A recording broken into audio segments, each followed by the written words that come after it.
Bismillah, assalamualaikum warahmatullahi wabarakatuh.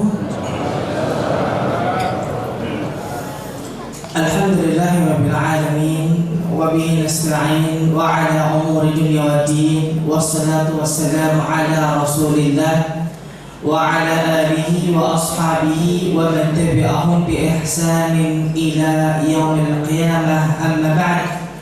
Allahumma la ilma lana illa ma 'allamtana wa nas'aluka ilman nafi'an wa na'udzubika min ilmin la yanfa'. Allahumma la sahla illa ma ja'altahu sahla wa anta taj'alul hasna idza syi'ta sahla. Ma'asyiral muslimin wal muslimat, saudara-saudaraku kaum muslimin dan juga muslimat, jamaah Masjid Darussalam yang beriman, yang dimuliakan Allah, yang semoga segala kebaikan, barakah, cinta dan juga kasih sayangnya Allah terlimpahkan kepada kita semuanya. Dan semoga kebaikan tersebut terlimpahkan juga kepada anak keturunan kita, termasuk saudara, sanak famili, kerabat dan juga rekan-rekan kita. Dan semoga Allah melimpahkan juga kebaikan kepada para pemimpin kita serta para penguasa kita, insyaallah, amin. Maka pada kesempatan yang mulia ini tidak ada kata yang lebih pantas untuk diucapkan melainkan kalimat-kalimat yang di situ menunjukkan rasa syukur kita kepada Allah Tabaraka wa Ta'ala. Ketika kita memanjatkan rasa syukur kita kepada Allah, itu merupakan amal sholih, itu merupakan suatu hal yang menyebabkan Allah itu ridha.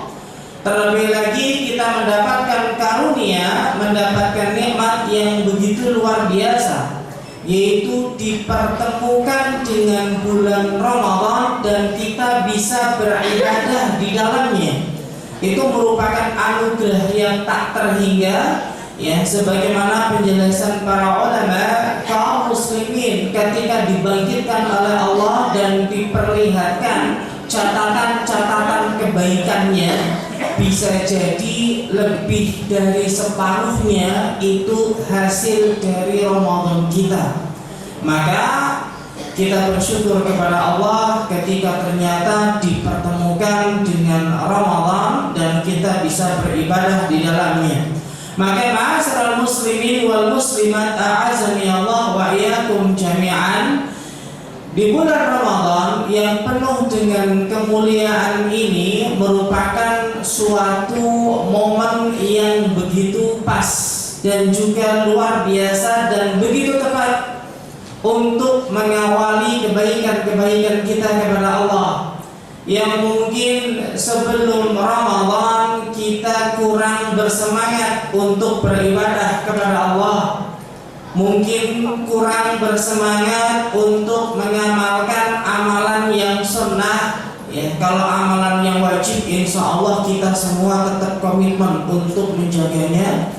Namun di amalan yang sunnah mungkin kita kurang memiliki semangat, kurang termotivasi dan seterusnya. Namun ketika datang Ramadan, semua itu berubah, semua itu berbeda. Karena ketika datang bulan Ramadan, itu semuanya lebih istimewa.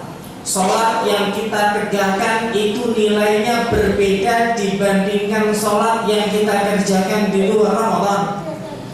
Zikir yang kita lantunkan, doa yang kita panjatkan, Al-Quran yang kita baca, dan sedekah yang kita keluarkan di jalan Allah, itu semua lebih istimewa manakala diamalkan di bulan Ramadan. Maka ketika kebaikan-kebaikan tersebut bisa teramalkan, itu merupakan kebaikan juga, ya. Kita memadukan dengan berusaha menghadirkan kesadaran untuk menghentikan kebiasaan-kebiasaan yang buruk, di mana kebiasaan-kebiasaan seorang muslim yang padahal manusiawi namun ternyata bisa membuat Allah murka. Salah satunya yang berkaitan dengan lisan, ucapan-ucapan keji, ucapan-ucapan yang tidak layak, bahkan kalimat-kalimat yang di situ ternyata mencabik-cabik kehormatan seorang muslim atau mungkin menjatuhkan kehormatannya, belum lagi yang bicara dusta dan seterusnya. Itu merupakan kebiasaan-kebiasaan yang tidak layak bagi seorang muslim. Nah, maka dengan datangnya bulan Ramadan, apalagi dengan kondisi berpuasa, seorang muslim tentunya akan terdorong, tersadarkan dan mungkin termotivasi untuk meninggalkan perbuatan dosa tersebut. Maka perlu diketahui, ketika kita membaca ayat Allah yang mulia, yang masyhur, yang insya Allah tidak asing untuk kita, di mana Allah tabaraka wa ta'ala berfirman, wa may yattaqillaha yaj'al lahu makhraja wa yarzuqhu min haitsu la yahtasib. Allah tabaraka wa ta'ala berfirman, dan barang siapa yang bertakwa kepada Allah, Allah akan jadikan solusi, jalan keluar bagi problema yang ia hadapi, bagi masalah-masalah kehidupan yang ia hadapi. Dan Allah juga melanjutkan dalam ayat yang berikutnya, wa yarzuquhu min haitsu la yahtasib, dan Allah akan anugerahkan kepadanya rizki dari arah yang tidak dia sangka-sangka. Maka ketahuilah saudaraku, ma'asyiral muslimin wal muslimat, a'azzani Allah wa iyyakum jami'an, ayat yang mulia ini juga bermakna barang siapa yang lalai dari bertakwa kepada Allah, barang siapa yang meninggalkan ketakwaan kepada Allah, baik ketakwaan yang ia lalaikan itu dengan bentuk melalaikan perintah atau mengerjakan larangan-larangan, ya, melalaikan perintah yang wajib, dan juga ya dia menyepelekan, merendahkan amalan yang sunnah, terus kemudian mengamalkan larangan-larangan yang haram, dan juga berlezat-lezat dengan yang makruh, maka Allah tabaraka wa ta'ala berhak untuk tidak memberikan solusi bagi problema dan masalah kehidupannya. Dan jangan salahkan siapa-siapa ketika urusan dunianya yang ia hadapi kesulitan ternyata semakin berat dan semakin berat. Karena itu bisa jadi karena kurangnya ketakwaan kita kepada Allah. Maka Masya Allah, termasuk perintah untuk bertakwa kepada Allah itu yang pertama kaitannya dengan lisan. Sampai Allah tabaraka wa ta'ala berfirman juga dalam ayat yang lain, ya ayyuhalladzina amanu taqullaha wa qulu qawlan sadida. Wahai orang-orang yang beriman, bertakwalah kalian semuanya kepada Allah, wa qulu, dan ucapkanlah qawlan sadida, kata-kata yang baik, kata-kata, kalimat-kalimat yang bermanfaat, yang di situ bisa mendapatkan manfaat. Ya, mungkin kalimat itu menyeru kepada kebaikan, mungkin kalimat itu mendoakan orang-orang yang ada yang kita jumpai meskipun mereka terjatuh pada kekeliruan. Mungkin kalimat itu ya berwujud anjuran untuk bisa bersabar, untuk bisa ikhlas dan seterusnya. Maka ini adalah perintah Allah tabaraka wa ta'ala. Maka seorang muslim dia bisa memulai dari titik tersebut, ya, maka seharusnya dia bisa juga meninggalkan segala sesuatu yang keji, meninggalkan sesuatu yang berat sekali yang menjadi kebiasaan buruknya, termasuk ya kebiasaan kita untuk menyia-nyiakan waktu, membuang-buang waktu, menggunakan waktu kita untuk hal-hal yang sia-sia. Maka di kesempatan Ramadan inilah waktu yang tepat sekali untuk bisa merubahnya, untuk bisa merubah kebiasaan kita. Karena kaum muslimin yang berjumpa di bulan Ramadan itu tidak semuanya mendapatkan kebaikan.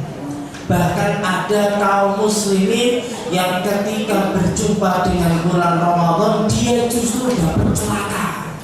Sebagaimana kata Rasulullah SAW dalam hadis yang diriwayatkan Imam At-Tirmidzi, ya, Rasulullah mengucapkan radhiyallahu furajulin, celakalah seseorang. Siapa orang yang dikatakan celaka oleh Rasulullah? Dan dalam riwayat yang lain itu malaikat Jibril yang mengucapkannya. Ya. Seorang yang celaka adalah dakhala alaihi Ramadan thumma salakha falam yughfar lah. Orang-orang yang memasuki bulan Ramadan dan berlalu hari demi harinya sampai sepekan demi pekannya dan selesai 1 bulan, ya, dan ternyata dosa-dosanya belum diampuni karena dia mungkin banyak leha-lehanya, mungkin dia banyak melakukan sesuatu yang sia-sia, apalagi yang lebih buruk dia bermaksiat di bulan Ramadan sampai Ramadan selesai ternyata dosanya belum diampuni.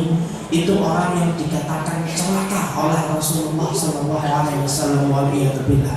Maka ya, momen Ramadan inilah kita banyak-banyak memohon kepada Allah supaya kita tidak termasuk orang-orang yang celaka di bulan Ramadan. Ketika manusia banyak yang beribadah, kita malah enak-enakan gak beribadah, ya, itu merupakan keburukan yang sangat berat. Maka mintalah kepada Allah, mohonlah kepada Allah, perbanyak permohonan kepada Allah Tabaraka wa Ta'ala, yang semoga Allah menjadikan kita semuanya orang-orang yang senantiasa bisa beribadah kepada Allah dengan baik, memanfaatkan momen Ramadan ini dengan sebaik-baiknya, dan juga semoga Allah Tabaraka wa Ta'ala menjadikan pahala amal solih pada kesempatan Ramadan ini sebagai catatan kebaikan yang memberatkan timbangan kita di yaumul hisab, dan semoga Allah Tabaraka wa Ta'ala jadikan itu semuanya sebagai sarana untuk memasukkan kita ke dalam surganya Allah. Amin. Semoga yang sedikit ini bisa bermanfaat untuk kita, menjadi tambahan pengetahuan dan wawasan yang membuat kita lebih bertakwa kepada Allah. Dan semoga amal soleh pada kesempatan kali ini menjadi sarana untuk kita dikumpulkan bersama para siddiqin, syuhada, dan juga anbiya di surga yang paling tinggi. Dan kita memohon kepada Allah surga yang paling tinggi tersebut tanpa hisab dan juga tanpa adab. Amin. Aqulu qouli hadza wa astaghfirullah li wa lakum. Subhanakallahumma wa bihamdik asyhadu an la ilaha illa anta astaghfiruka wa atubu ilaik. Wassalamu alaikum warahmatullahi wabarakatuh.